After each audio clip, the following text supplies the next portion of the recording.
anybody who's a lawyer would understand this, is that the person who makes the claim is the one who bears the burden of proof. So if somebody's going to shout at me, my body, my choice, then it is their job to defend that position.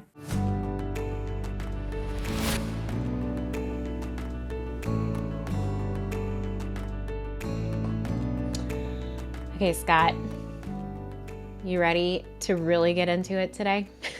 Is this one of those where I got to put my thinking cap on? Remember when they said that in grade school? Put your thinking cap on. Put your thinking cap on, boys and girls.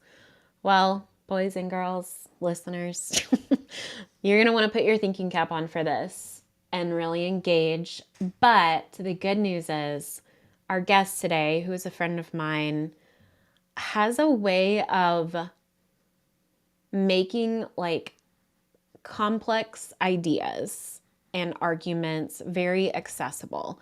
And I think you will love the way she models how to have conversations with people who maybe disagree with you, how to get to the core of like, what are you really saying? But in a way that's very inviting and not off-putting, which I think is what we all want, right? Right. Scott, maybe you want to be off-putting sometimes. Sometimes it just comes naturally for some of us. You don't even have to think about it. Nope. Well, I'm excited for today's conversation and today's guest. We are going to be joined here very soon by Megan Almon. She is a pro-life speaker and works with Stand to Reason, which is a phenomenal organization. They are all about Christian apologetics and teaching people how to engage at a worldview level, think about how to articulate your own worldview, and to think about the world from a Christian perspective. So you will love today's conversation where we dive into how to have conversations about abortion, how to address that at a worldview level, and how to think about and articulate views related to IVF, which is a growing issue these days. So let's jump right in. Megan, thanks for joining us today. I'm so glad to be with you.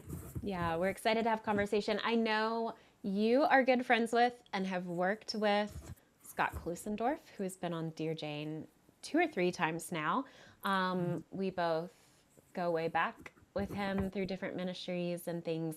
You do a lot of pro-life apologetics, and I noticed recently on Facebook you shared a post that Scott Klusendorf put up, talking about how abortion really, we could do a better job thinking about it as a worldview issue. So it's right to talk about policy, it's right to talk about legislation and all these other things.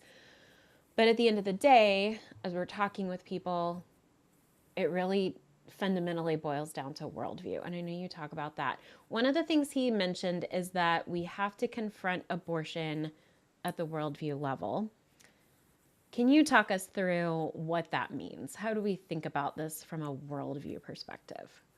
Sure. Well, the article was on a Christian site, so it was at Desiring God. And so Scott, I think his main audience there would be the church. But he addresses this issue at a worldview level, though he certainly would say it's not mutually exclusive that we don't talk about those things. You just pointed that out beautifully. The law is a teacher, so we need our worldview to flow into that arena as well, because it touches everything that we do and think.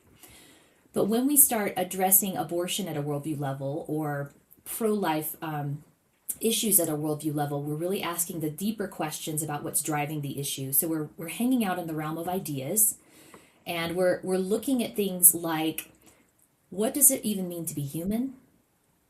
What does it mean to be valuable as a human being? Who gets to determine those types of things? And what qualifies you as a valuable member of the human community? And furthermore, when we are making moral decisions, is that something real and knowable? Is morality something real and knowable? I think a lot of people are making decisions in this arena or talking in this arena without those tethers, right? That's kind of in an untethered way. And so we want to be consistent with what we think and where it flows from. Now, the pro-life view, as you know, Marcie, has a wonderful home in the Christian worldview. It finds its home there. It has its bedrock and flows directly from the teachings of the Christian worldview. But not all pro-lifers are Christians. And they would make the same scientific and philosophical arguments that get at those worldview things as I would make as a Christian. All right, you're gonna have to dumb it down a little bit for me, so I'm following a little bit more. Because you're okay. So you lost me at realm of ideas. No, just kidding. Yeah. But No. so am I understanding that? How would you describe the current worldview? I mean, is it basically just helping people understand that life is valuable? Is it that simple, or how would you describe what the current worldview is? Well, the current worldview is a mixed bag. There's a lot of different worldviews that are informing what people think, particularly in America, in the West, but worldwide. Because everybody sees the world in a particular way, but there's only one world. So ideally, you'd want your worldview to line up with the way the world really is. That's I'm a Christian, not because it's my favorite. Many days it's very difficult, but because it's the best explanation of reality. I think that the current most popular worldview, we use the word secular a lot. And I think really at its root, the secular worldview would say that, I'll borrow from Dr. Jeff Myers at Summit Ministries because I like the way he says this, matter is what matters. So that's an oversimplification in some ways, but the secular worldview is very materialistic at its root. So matter, physical stuff is what matters, and science is really the thing that rules. So if you can demonstrate something scientifically, that's what counts as real knowledge, which is why things like religious issues or moral issues, or what people would categorize as those things, are considered more up to you to decide for yourself, or up to the society to decide. That's that moral relativism that creeps in. So to change the worldview, is it a religious exercise? Well, in one sense, Scott, everybody's doing the religion, right? Because everybody's making these decisions in this moral realm by thinking about the metaphysical things. Everybody in some way, either implicitly or explicitly, is answering those questions I alluded to a minute ago. So they're all really kind of operating in answers of why human beings are valuable.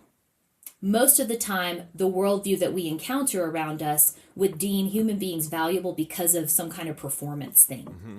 They're valuable because of what they can do, or what they look like, or what they contribute to society, which, by the way, doesn't just affect the abortion issue. Performance-based value, so if we want to just hang out there as a worldview thing that's huge right now, performance-based value at its root says that some human beings might not matter as much as others. Because human beings is just a thing that you might be categorized as, but valuable persons, they've reached some kind of status, or they've crossed some threshold that makes them count as those who would receive rights, or those who would be respected as valuable members of the human community. So at its root, the idea underneath all of that could be that some human beings don't matter as much as others. And that doesn't just drive an issue like abortion. That drives any injustice that we see here and now. There's a huge connection. It seems too like a lot of people adopt popular assumptions or popular positions without considering the worldview that's driving it. Every person has a worldview, whether they know it or could articulate it, because it's just a way of seeing the world. Yeah. But I think a lot of times people probably live with some level of inconsistency, because they maybe have their own worldview, but then they adopt beliefs or ways of thinking about things that would be contrary to that.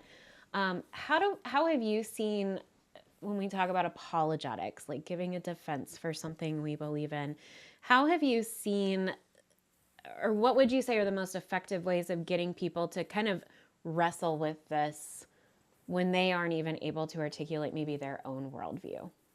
Yeah, I love the way you ask that. And in fairness to what you said, I think it starts with me and you, right? We have to start with wrestling with the ideas that we do hold. Scripture tells us to take every thought captive to the obedience of Christ. It tells us the way that we do battle in our world isn't that we're tearing down other image bearers of God, which is what social media would tell us apparently, but that we tear down faulty ideas. That's why it's in the realm of ideas, or I stated that earlier. But I think once you begin to consider, like, wait, why do I believe what I believe? What do I mean when I say pro-life? Or what do I mean when I say the word abortion? How do we even define that? What do I mean when I talk about the unborn?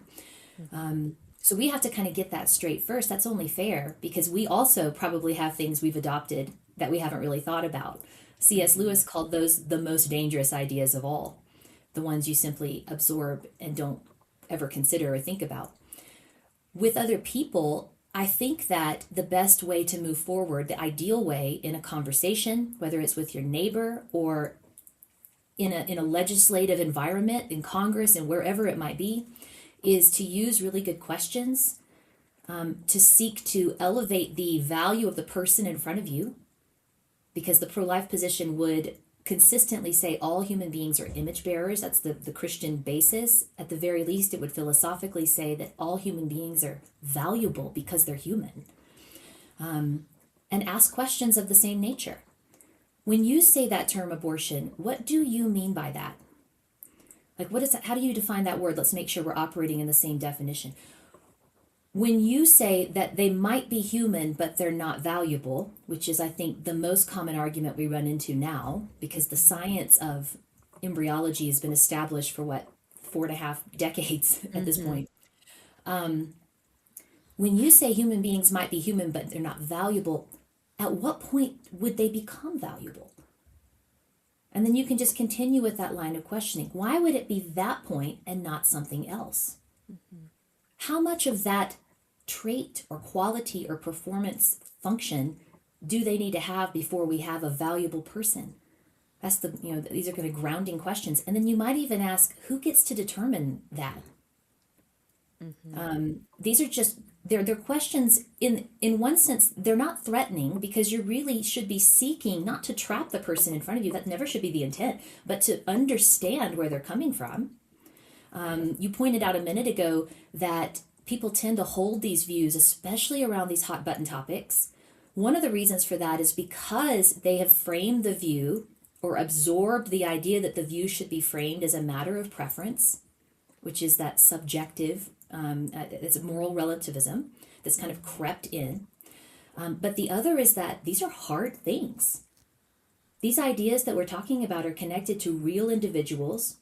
And if there's a couple of consistencies, no matter where somebody stands on the abortion issue that we run into, it's knowing that abortion causes pain, and that everybody who's talking about it is coming from a place of compassion, or at least we should assume that. They care for somebody. That's why they're so passionate. So a lot of the connections to the ideas are emotional. So when we're asking questions, we're inviting that conversation. I want to understand where you're coming from. Why do you think the way that you do? And then when we see that there are errors in thinking or inconsistencies, I'm going to borrow really liberally from my friend and actually my boss, Greg Kokel, at Stand to Reason, in his book Tactics, where he teaches the art of asking these good questions. You can present information that you've learned, perhaps through this podcast, incredible resource, in the form of a question, just by saying, interesting, okay, I think I understand why you are where you are. Let me tell you what I understand, see if it's clear. And then ask, have you considered this? And then point out something like that. Have you considered that you're saying that some human beings matter because they look a certain way? Like the unborn is tiny, so it doesn't look like a newborn, which doesn't look like a toddler. But how does that carry out logically? Not all human beings look the same. So does that mean that other classes of humans matter less and aren't deserving of rights? You're just following the ideas to their logical conclusion. And in doing so, you're getting down to the worldview root. Okay.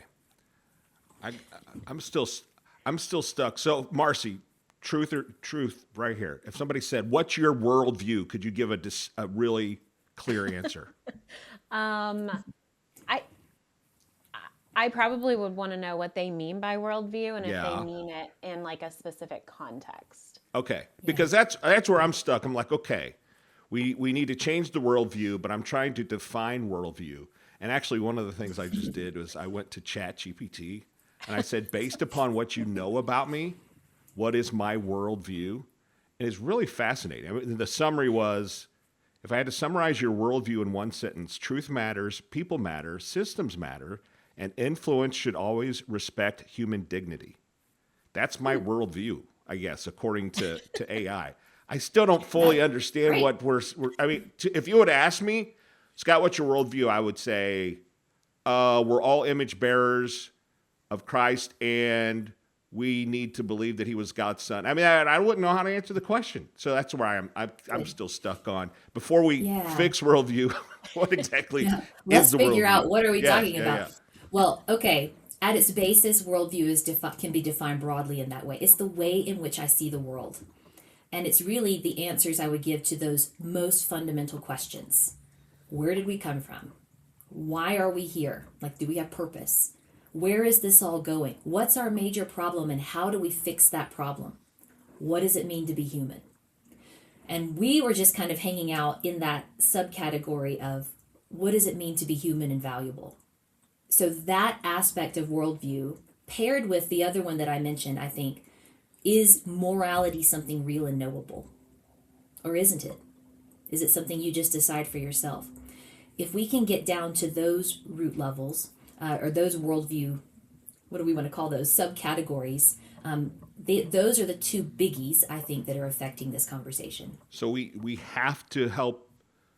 So the answer is helping people understand that each person is valuable, regardless of how they look, what they do, whatever. Each person, just by existing, has value. Mm-hmm. That's the fix. Yeah. Okay. Every human being, from the moment they come into existence. Coming up on next year, Jane, Marcie will explain exactly how we do that. That'll be fantastic. Well, I loved something you said just a minute ago, Megan, about, I can't remember exactly how you worded it, but following an idea. Like, okay, here is this idea that a person has value at some level, but maybe not at conception. Okay, well, let's follow that then. Like, I'm curious to see where this idea leads. Because it in my mind, as I just follow it out in my brain, follows to some pretty tricky places and maybe not good places. And I know another thing Scott Klusendorf talks about is getting to the point in conversations with people where you trot out the toddler, like, Yeah. let's see if this stacks up. Let's see if this statement that we're making about abortion can we apply that same statement to a toddler, and would it be okay there? So we have value at some level, but not until we reach a certain level of development, say. Okay, well, does the toddler pass that test, or do you have to be a little bit more developed than a toddler to be bestowed with this value that people should have? Yeah. And I'll plug the book too, even though Greg is not my boss. Tactics is an excellent book. If you're listening to this conversation and you're like, wow, Megan's asking really good questions, that book will help you learn how to ask those questions. It will help you learn not just how to ask them of others, but I warn people when they get it. You might go a little crazy for a minute because you should start asking yourself those questions, which, as we alluded to earlier, and you will. Yeah. Yeah. But it's a good thing.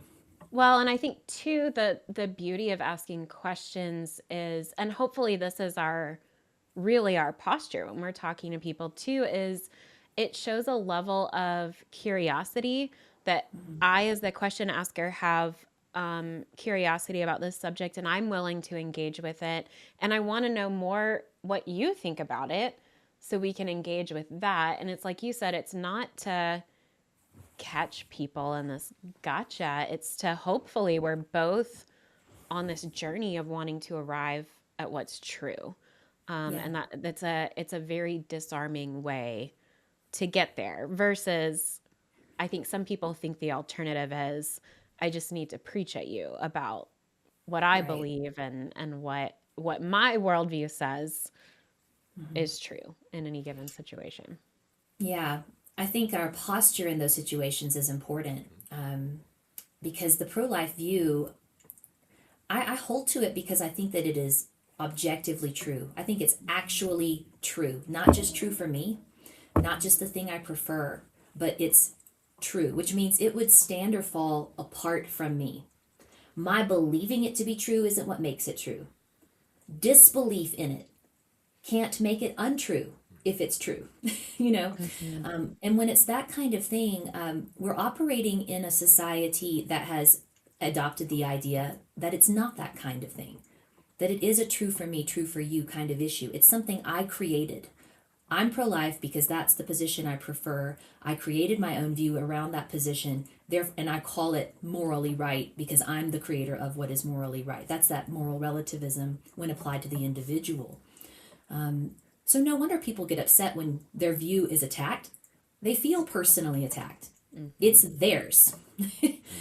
But when you understand that it's not that kind of thing, the way you're able to come at it is totally countercultural in the best way, because it's not yours. It's not about you. It's an objective type of issue. So you actually are inviting the other person to kind of go, interesting. Okay, that's not my view, but I got to know, how did you get there? You're free, first of all, to be curious instead of offended. And secondly, it's as if not you're attacking each other, but you're coming alongside the other to look at it together and go, okay, well, let's look at this and see what works best. Because abortion either intentionally kills innocent human beings or it doesn't. And we have evidence to bring to bear on the conversation. So that makes a huge difference in the way we have the conversation at the worldview level or otherwise. It seems like in so many ways we live in like a drive-by culture, whether that's on social media, people are just passing slogans around, or I'm thinking about like where I am. Tomorrow we were supposed to have our own little like local March for Life, and now we're supposed to be getting snow, and South doesn't like snow, so the event has been canceled. But I just think about it's at this very like prominent park, and if we were going to be there, I could imagine people walking around the park not liking what we're about, but maybe not stopping long enough to engage. How would you recommend or encourage people to engage in conversations where, and maybe it's not possible if someone is just interested in social media slogans and they don't want to take it beyond that, but how could you even start the conversation and see if someone's willing to engage? Are there practical tips you would have for that? Yeah. I mean, there's only so much we have control over, right? And you know that. Not everybody's going to like what you're about, but the argument isn't about liking or disliking it. Liking or disliking it doesn't do anything to the pro-life argument. But the way we carry ourselves can matter. And so I think being there at the park does something in that your presence raises an awareness. You don't get to have control over people's reactions to that, but it may bring about a few interesting conversations. I think if somebody only wants to adopt social media slogans, first of all, with respect, that says more about their willingness to think through the issue than it does about ours. I think secondly, a slogan is just an assertion. If you're going to just quote a bumper sticker at me, it doesn't do anything to the pro-life argument that we're making. Not anything. You just made an assertion. So I think that the best thing that you can do in those scenarios, if you have the opportunity, is just ask the question. Somebody shouts at you, "My body, my choice." Well, that's an assertion, not an argument. So you might just start with, wait, what does that mean? Hold on. I hear that all the time. Right? But would you tell me, what do you mean when you say that? It's first of all, it's a higher view of that person, because you're inviting them to share with you what they mean, which actually you're assuming that they've really thought through it and you want to know. And it calls them to, gives them the grace, I think, to think through their position, but also to articulate it. So these are all good things. I think we've kind of mistakenly, or many people, because of maybe an overemphasis on the softer virtues, which are super good, right? Like compassion and kindness and all of that. But tenacity is important too. And I think we've made the mistake of viewing asking the question as mean or unkind or disrespectful when it's none of those things. So we can ask the questions. They're certainly willing to ask them of us. So. So I'm going through the conversation, a hypothetical conversation in my mind, like what at the park, for example, like what we're talking about. Yeah. And eventually I'm going to get around to why, even if it's a very respectful conversation, they're going to say, Scott, why are you so pro-life? I mean, why do you believe this is true? Eventually I'm going to start talking about what I said earlier, we're made in Christ's image and that sort of thing. Aha! It's a religious thing for you. This is just a religious deal. I don't know, as I get deeper into this hypothetical conversation, I don't know how, since my worldview is through that filter, how Yeah. this doesn't become a religious debate with this person. Yeah. Good. I think just to point out a couple things for you, Scott, because the person will be coming, we don't know all about their view until they tell us. I would want to ask the question, how is this being a religious issue? How does that make it unreasonable? Because what we're really talking about is how does this comport to reality? How does this compare with the world we see in front of us?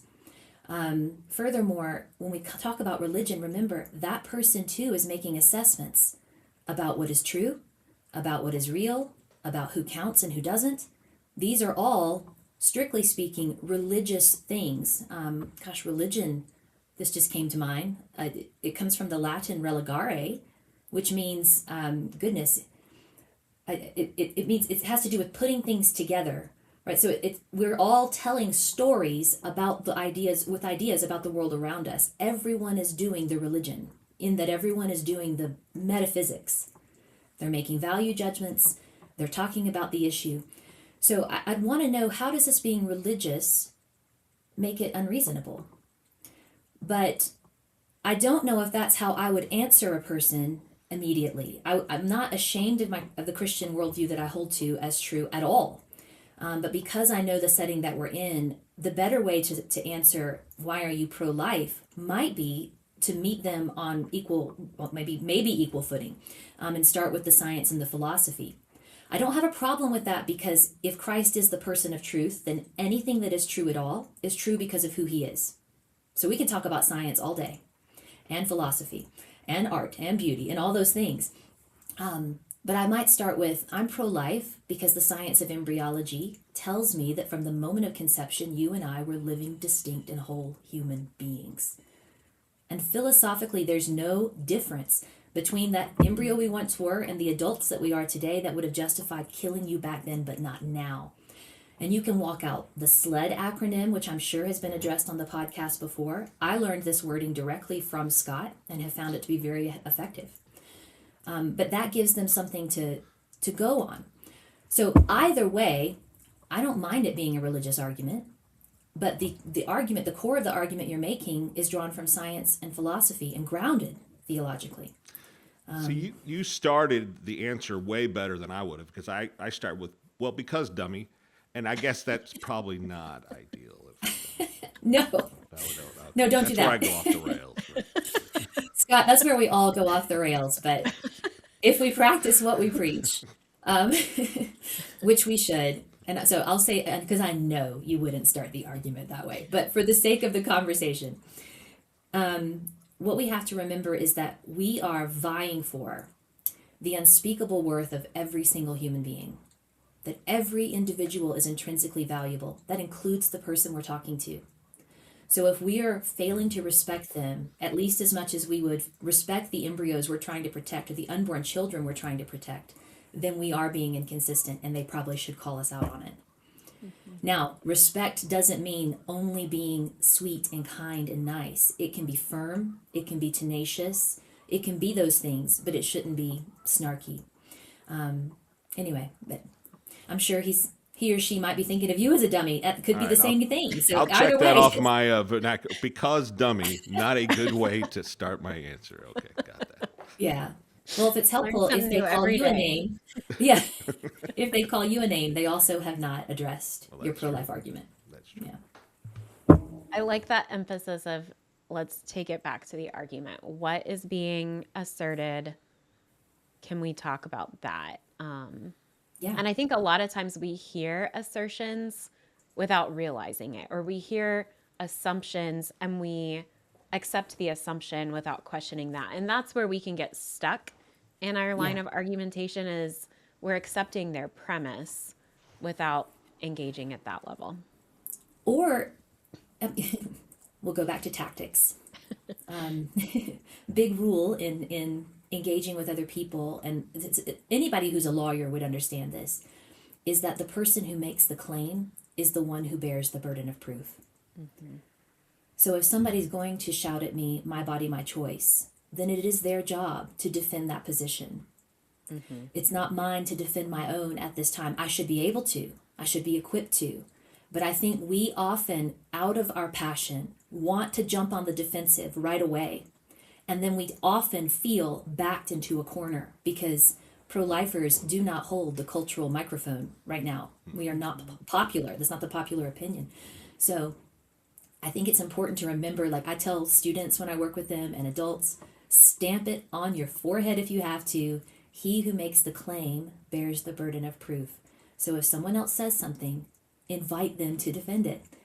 Do it graciously, but you don't have to be the one who's like, wait a minute, no, this, because now you bear the burden of proof, which is okay, but a better way to engage might be just to ask the question, what do you mean by choice? Like, what kind of choice are we talking about? Mm-hmm. That has been one of the most freeing things for me personally is, Yeah. you know, sometimes the other person will say things and like they're expecting you to come back with your position, and then they try to force you to defend it. And it's like, what if I just ask questions about what you're asserting? Mm-hmm. And we all like to talk about ourselves and about our ideas. So again, I think it's a disarming way of engaging in hopefully a meaningful conversation, but also kind of lets the pressure's off us to feel like you say, we should be able to defend, but we may not have to defend anything initially because we just want to learn more about what they're trying to posit. Right. And it even takes, well, you are defending, but it takes the battle mentality out of it. It's an invitation Yeah. to consider an idea together, which is really how great discourse has always gone. And we've just lost a lot of that. Yeah. I'd like to explore one other side of this with you if we can. I know that abortion, one of the things that makes abortion tricky is it's so personal now for a lot of people.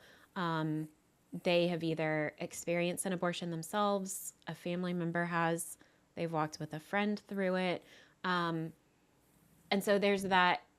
I think the way we've been talking about it models a way that you can talk about it without it being personal at all, but people still feel that. And especially if you start to bring in, I know this is another hot button issue of debate, even within the pro-life movement, but issues about IVF and surrogacy, that adds a whole new layer of complexity and feeling personal for people.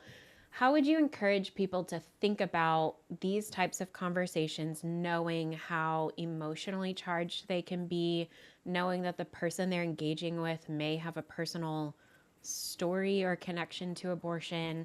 I think that's where compassion comes in, but how do we navigate those conversations? Well, goodness, I love that question so much. I think that the problem is there's not like a script, you know. Apologetics is amazing because it enables us to take these really difficult things up into the abstract where we can think about the idea as well. So in one way, the doing of apologetics or the study of apologetics around these issues allows us to kind of remove a little bit of that emotional stigma as we're thinking through the ideas. But just like this is an illustration I use, just like kites are in the air and we can like watch them do what they do, those are always tethered to something, and these ideas are always tethered to real people. Again, abortion causes pain. So I think that the first thing we have to remember is no matter who we're talking to or where we're talking about it, we always assume that someone present has had a brush with this issue. The numbers tell us that's probably the case. I think you have to just show you care. And showing you care doesn't mean you don't talk about it. I served as a pastor's wife. I am a pastor's wife now. My husband stepped away from the pastoral ministry for about 7 years during our time at Summit Ministries and now serves as a pastor again. But one of the things I learned early on is when somebody walks through something really difficult, most people, in an effort to not cause further pain, don't want to talk about it. And I think that if we're looking at the ideas here, the reality is that person is already in pain. And so not talking about it ultimately tells them, I don't have anything relevant to say to you. Christianity doesn't have anything relevant to say to you about this. And when it comes to the abortion issue and those other issues involving pain, that is blatantly false. So I think our willingness to talk about it is something that shows that we care. I'm not afraid to walk into this dark place, whether it's the idea of it and you're struggling just with the ideas, or whether it's something you've experienced or something you're afraid of because someone you love went through abortion. I'm not afraid of that. And I think that's important, because we're coming at it through the lens of the gospel and with the gospel of Christ. Again, so I'm appealing to the worldview that I think best comports with reality. The gospel of Christ tells me that I can't condemn anyone. I stand on a level playing field before God the Father. Apart from the work of Christ, abortion is not an unforgivable sin. And our willingness to talk about it through the lens of the gospel tells us Jesus rose from the dead. He can overcome so many things. And it's an all-out battle for people on a day-to-day basis sometimes, but it's real. So we have real hope and healing to offer. And if we're willing to stand in that place, it's good. Now, as for the conversation, I probably would not begin with the arguments if I'm talking to someone who's obviously upset. I probably would want to meet them on the emotional ground. And whether it's something I said or something I'm walking into, it's like, whoa, okay, I see there is something going on here. Something I said made you upset. That was not my intent. I apologize for that, for making you upset. Tell me, what did I say? What was it? And then pause there. Or you just see right away, this is hard for them. Like, man, I get that. This is hard. So it's just not being willing to deny the reality that the things we're talking about are personal, difficult, painful, and involve death. Involve value questions that they're facing. Involve who knows what. I'm always afraid I'm going to say the wrong thing. Of course. We do say the wrong thing often. I think when that happens, that's the part where you're like, whoa, okay, not my intent. What did I say? Let's backpedal. I'm sorry. So you have to start there and then go into the ideas where you can. And I think it's just it's a give and take as far as they're willing to go with you. But your posture means so much. Your willingness to talk about it increases the courage in others. Maybe those who've had abortions and never told anybody, right? This happens often in the speaking of it, about it publicly. Or maybe they just didn't know they could ask questions about the issue, and you become that safe person who can walk through it with them in a reasonable way because you're not afraid.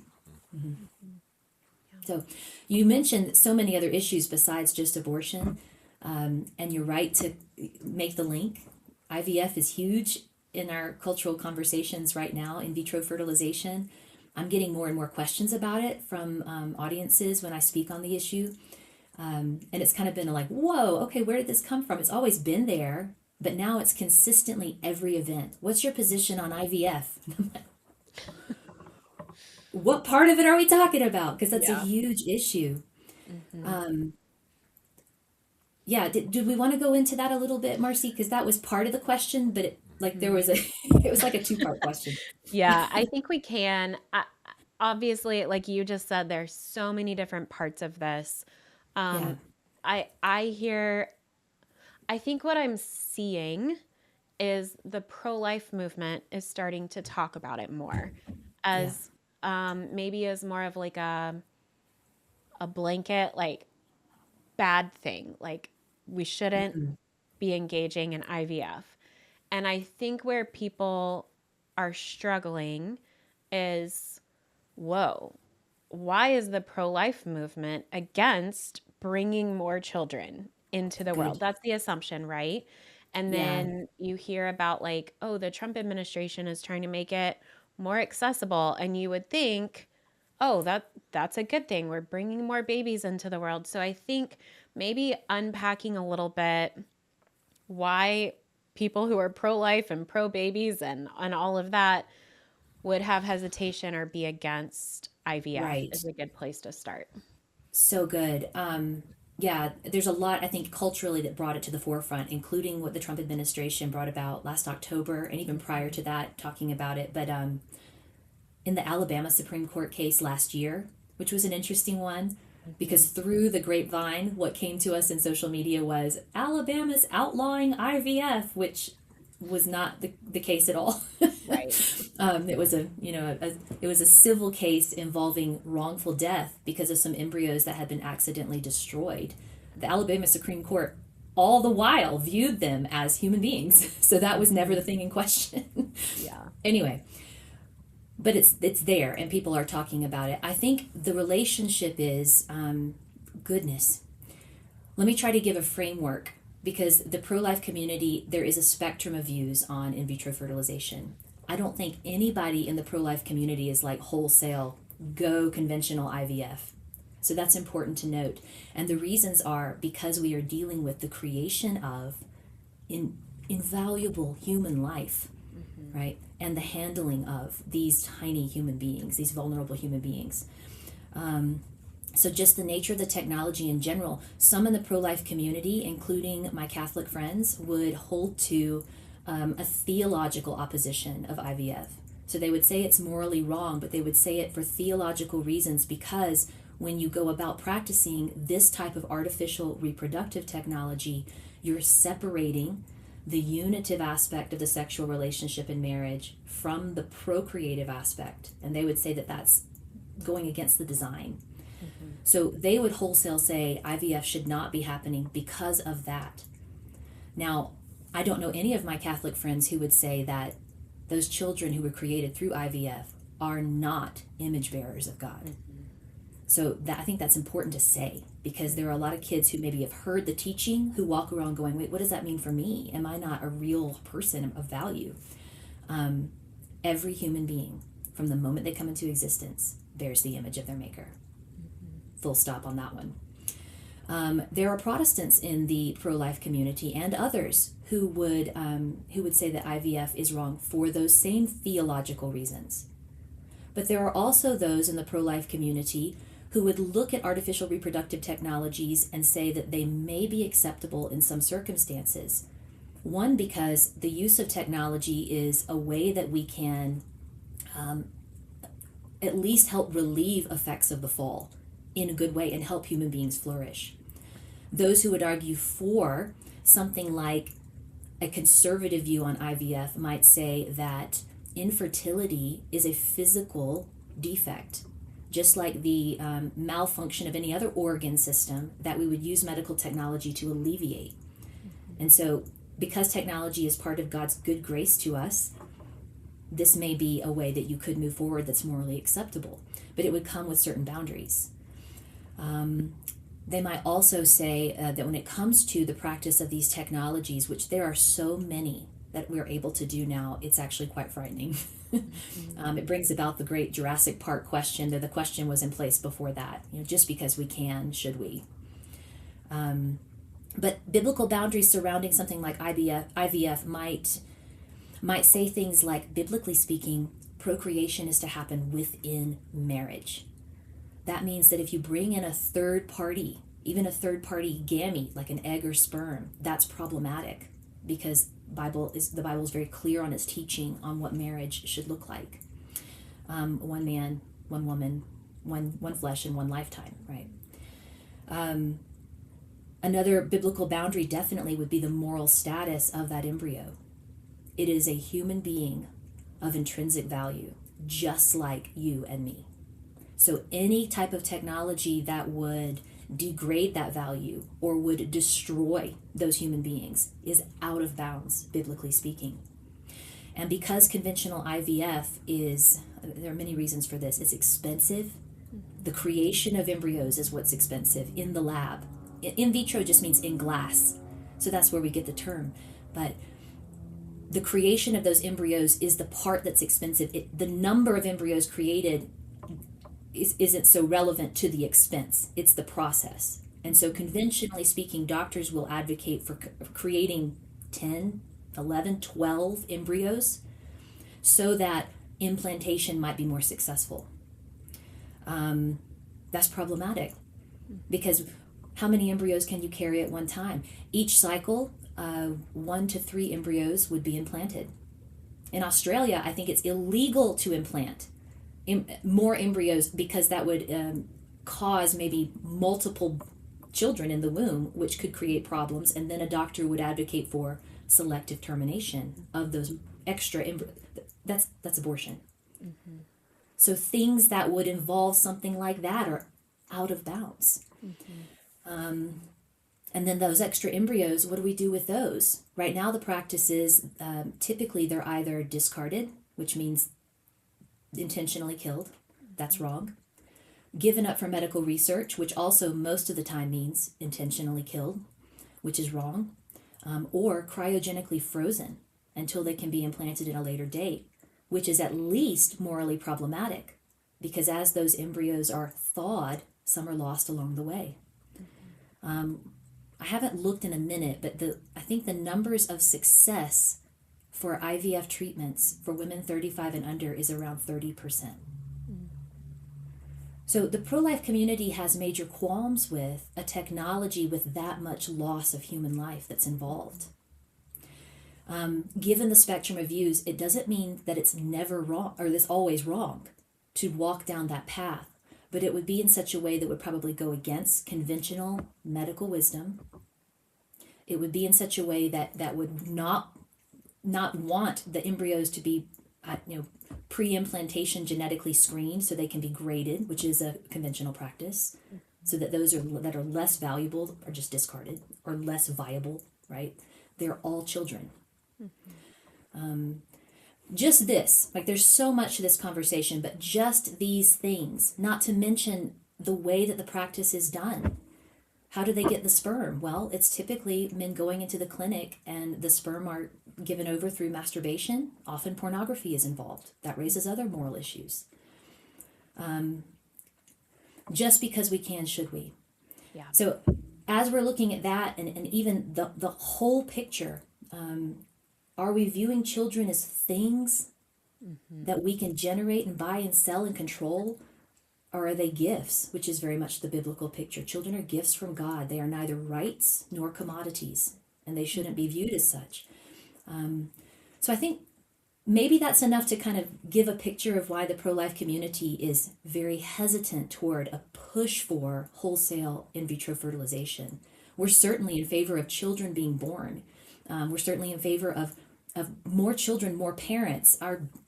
Both because children are a gift and because the birth rate in the United States isn't even enough to sustain us into the future. But the way we go about it matters. So, I was talking to somebody yesterday who said they're working on an embryo adoption program or some sort of yes. Yeah, something like that. I mean, that's all so fascinating to me. I don't understand all of it, and I'm going to bet there are a lot of people in the movement like me who, I mean, I understand you don't want to destroy life, but man, this gets really, really complicated when you get into I mean, how would an embryo adoption agency even, I mean, I don't know. It's so fascinating to me. Yeah. It is, Scott, you're so spot on with that. And it's fascinating to me too, because this was like sci-fi 20 years ago. And now it's real, you know. The fact that we can do embryo adoption, which again, not an ideal scenario, right? Because we have embryos frozen. And I don't know what the exact count is right now. I would guess it's at least 1 million, probably many more than that at this point. But the fact that you could, because we have this existing problem, we've developed the technology to alleviate the problem. I think that's a good use of the technology given what exists. These are children in need of rescue, and that's exactly what adoption is. The rescuing of children who are already in existence. So embryo adoption is an incredible thing. And I mean, just as totally a nerdy aside, I think, but it lends itself to the pro-life view so much because it shows us that that child is genetically different from the mother. It is never part of her body. I could give birth to a child who looks nothing like me. Yeah. Yeah. I love the way you laid all of that out because I think when we talk about IVF, especially, we're talking about a lot of times, because we're not getting into maybe the surrogacy side or the like gay couple adoption side, but at its core, even let's say within a Christian loving marriage, you're speaking to such a deep, one of the deepest maybe pains that two people can experience, which is the pain of infertility, of desperately wanting to grow their family, to have a child, to have children. And here's this technology that promises to alleviate that pain and allow them to grow their family and do it speaks to these beautiful things, the things that are beautiful, growing your family, bringing new life into the world. And I think the way you laid it out is a helpful way for us to take a step back and ask, even though this technology can bring about something beautiful, what is the cost of that? And what kind of moral compromises or morally shaky ground are we getting into to pursue that good desire? I think that's where it gets murky for a lot of people. And if they just look at it on its face, oh, so many pro-life people are against this. This just goes to show again that they're crazy. Why would they be against this? It helps to see this is why we have pause. But it is a very painful, for people, I think it's a painful entry point into the conversation and the situation in general. They're struggling with deep pain. This promises to alleviate it, but at what cost? Yeah, that's fair. I think that given the world we live in, all of those things that I said and more, there's so much more, right? And because there's implications too, and who could pursue it, who shouldn't pursue it, all of that are questions that need to be wrestled with. But because they are hard questions, they actually really deserve our hard work. And I know it sounds crazy, but it's really just consistent. Yeah, yeah. Thank you for helping break that down. I think that is helpful for people. I love the way you approach it, just in the thoughtful way of let's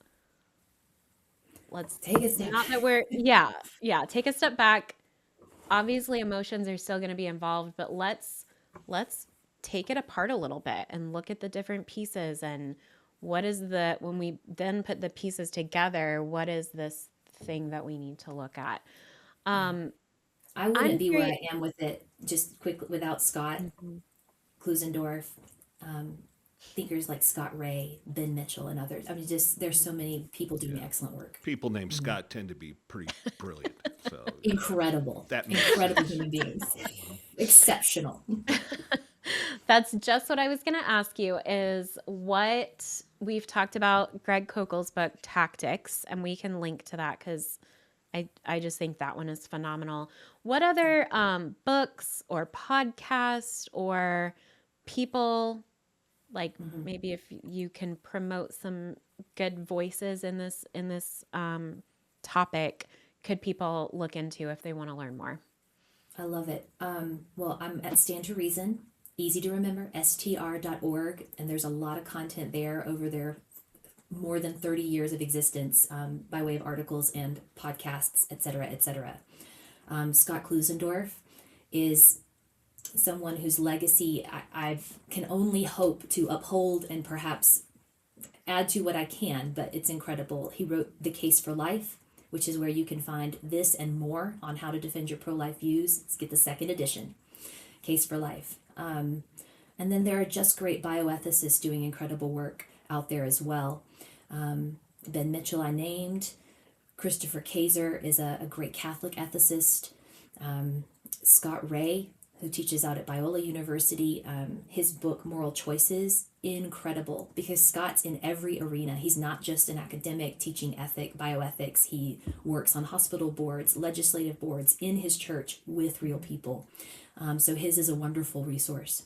And then my good friend Jay Watts at Merely Human Ministries used to work with us at Life Training Institute when I was there as well. And I still learn so much from him and Scott. Yeah, awesome. We'll link all of those, or at least list them in the caption or the description for this episode. Megan, this has been great. Thank you so much for joining us today and just helping. I feel like you bring such a calming, reassuring presence to these conversations. Like, this doesn't have to be a scary conversation to engage in. You don't have to feel defensive. And I think just remembering we're engaging with real people who have their own stories and backgrounds that have brought them to this place.